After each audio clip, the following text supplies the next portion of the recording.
তোমরা যে ভিডিওটা দেখছো এটা ছিল চৈত্র মাসের শেষ দিনের রাত্রেবেলা আমাদের এখানে কালী পুজো হয়। তো সেই পুজোতে প্রসাদ নিতে গিয়েছিলাম, তারই একটা ছোট্ট করে ভিডিও করেছিলাম। গুড মর্নিং ফ্রেন্ডস, নববর্ষের দিনে সবাইকে জানাই শুভ নববর্ষের প্রীতি ও শুভেচ্ছা। আজকে ছিল পহেলা বৈশাখ, তো সকাল সকাল ঘুম থেকে উঠেছি, কেননা বাড়িতে সবাই আসবে। মানে আমার শ্বশুর যেহেতু বড় ভাই, তো তার যে ছোট ভাই বোনরা যারা আছে, মানে আমাদের শ্বশুর পিসি শাশুড়ি সবাইরা আসবে প্রণাম করতে। তো সবাইকে প্রণাম করা, মিষ্টি দেয়া, ঠাকুর ঘরে যাওয়া, অনেক কাজ আছে আজকের দিনে। এই জন্য সকাল সকাল উঠে গেছি। আর এই যে দেখতে পাচ্ছ আমার শাশুড়ি মায়ের কারি পাতা গাছে কিন্তু ফুল, সেটা আমি ফার্স্ট টাইম দেখছি, তোমাদের সাথেও শেয়ার করেছি। এখানে ছিল বেলি ফুল গাছ, যেটা ৫-৬ বছরেরও পুরাতন গাছ এবং প্রচুর ফুল ফোটে। আমি ব্যাঙ্গালোর থেকে এই মানি প্ল্যান্টগুলো নিয়ে এসেছিলাম, যেগুলো আমার ব্যালকনিতে ছিল প্রায় ২.৫ বছর ধরে, এরকম লম্বা হয়েছে, সেগুলো নিয়ে এসছি। আর ৪-৫ দিন এসেছি, আমি এখনো টবে লাগাইনি, যার জন্য গাছগুলো শুকিয়ে এসছে, জানি না বাঁচবে কিনা। এই সবগুলো গাছই নিয়ে এসছি। এবার এই সবগুলোকে আমি টবের মধ্যে লাগাবো, যদি বাঁচে তো খুব ভালো কথা। এরপরে ঘরে চলে এসছি, স্নান করতে হবে, ঠাকুর ঘরে একটু প্রণাম করব, তারপরে সবাই আসবে। আর তোমাদের সাথে শেয়ার করছি আমার শাশুড়ি মা এই নববর্ষ উপলক্ষে আমাকে যে শাড়িটা দিয়েছে সেটা। এই যে সাদা শাড়ি, লাল পাড়, যেটাকে গরদের শাড়ি বলা হয়। অবশ্যই গরদের শাড়ি বলে কিনা তোমরা আমাকে কমেন্ট করে জানাবে, আমি ঠিক শিওর না। আমার সাথে যেটা বলা হয়েছে আমি সেটাই জানি, আমি শাড়ি সম্পর্কে আমার আইডিয়া অনেক কম। তো এই শাড়িটা ভীষণ সুন্দর, সাদা শাড়ি, লাল পাড়, এবং পরে যতদূর মনে হয় খুবই আরাম লাগবে। তো যাই হোক, এরপরে আয়ুষের জামাটা তোমাদেরকে দেখাচ্ছি, হাতা কাটা যে বাটিক প্রিন্ট, এই জামা দিয়েছে ওর ঠাম্মি ওকে, কেননা গরমের দিনে বাচ্চারা এটা পরে আরাম পাবে সেই জন্য। তো এটা ছিল আমাদের দুজনের নববর্ষ উপলক্ষে গিফট। আমার শাশুড়ি মা, শ্বশুর মশাইকে কিন্তু আমরা গিফট করেছি, সেগুলো আর ভিডিও করিনি। আমি এই দিনে যে শাড়ি পরবো সেজন্য নরম শাড়ি বের করেছিলাম, তো এইটা বের করে মনে হলো না এটা না, অন্য একটা পরি, তো এই তাঁতের শাড়িটা বের করেছি, আর এটা পরতে বেশ কমফোর্টেবল লাগে আমার। তো এই শাড়িটা বের করেছি, এটাই পরে নেব। এই যে আমার ঠাকুর ঘরে যাওয়ার পরে আবারও চলে এসছি ছাদে, কিছু কাজ ছিল তার জন্য চলে এসছি। আর শাড়ি টাড়ি পরে একদম রেডি হয়ে গিয়েছি, যেহেতু ঠাকুর ঘরে গিয়েছিলাম। এরপরে কিন্তু আমি নিচে চলে যাব, তো তোমাদের সাথে শেয়ার করব তখন আমাদের ঠাকুর ঘরটা। আর যেহেতু বাড়িতে সবাই আসছে, তাতে করে প্রচুর মিষ্টি হয়েছে এবং সবাইকে দেয়া থেয়া তো আছেই। চলো তোমাদের সাথে আমি শেয়ার করছি। আমি ঘরে চলে এসেছি, এবার ঠাকুর ঘরটা দেখাচ্ছি। এই যে আমাদের ঠাকুর ঘর, সিংহাসনটা দেখাচ্ছি তোমাদেরকে। আর দেখো মিষ্টি এনেছে বললাম, সবাই প্রচুর মিষ্টি হয়ে গিয়েছে।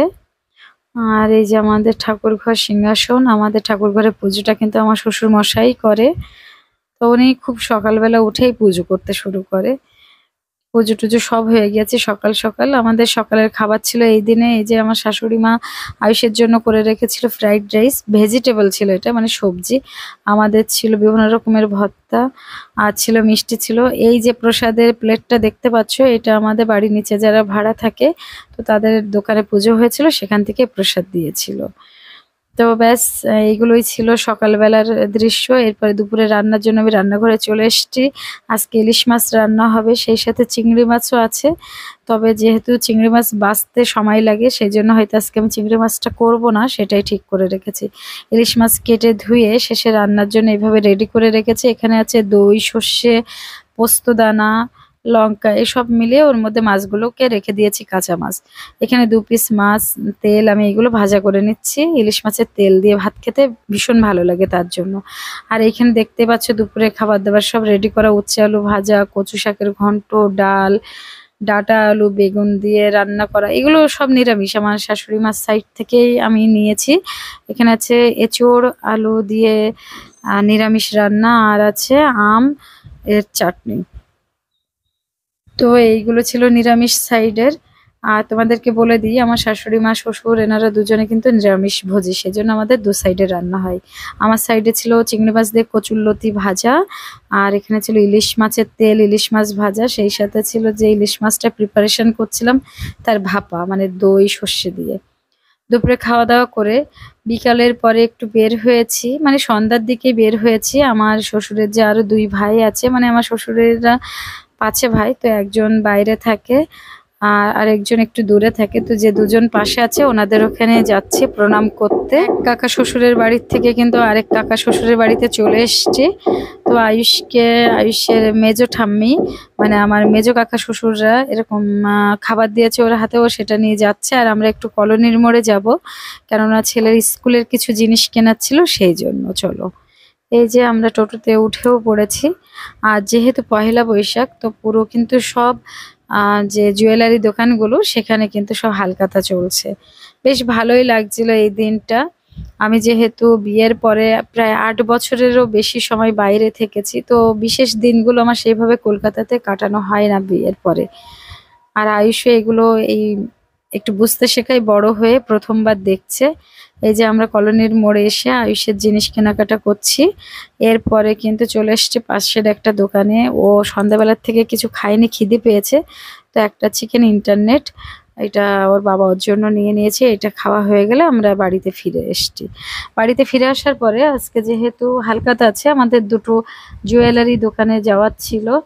তো আমি, আমার শাশুড়ি মা, আমার হাজব্যান্ড আর আমার ছেলে, আমরা 4 জন মিলে এসছি এখানে।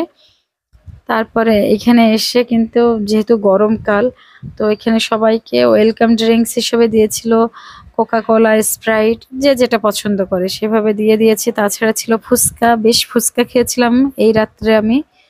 আর দুটো দোকানে গিয়েছিলাম, তো দুটো দোকানে গিয়ে কিন্তু পেট ভরে ফুচকা খেয়েছি।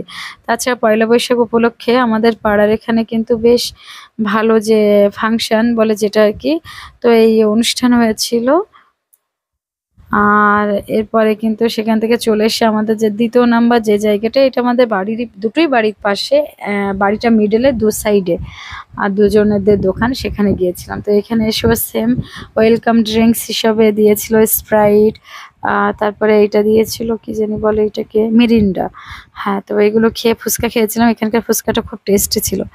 তারপরে বাড়িতে এসে আমার শাশুড়ি মা আমাদেরকে দেখাচ্ছিল হালখাতাতে কি কি দিয়েছে, তো সেইগুলো দেখছিলাম। এইটা ছিল একজনেদের হালখাতার, আরেকজনেদের হালখাতা ছিল আলাদা, আমি দেখাচ্ছি সেটা। এই যে এখানে শনপাপড়ি দিয়েছিল, আর দিয়েছিল হ্যাঁ, ভুজিয়া ভুজিয়া দিয়েছিল, সরি। তো এটাই ছিল আজকের ব্লগ।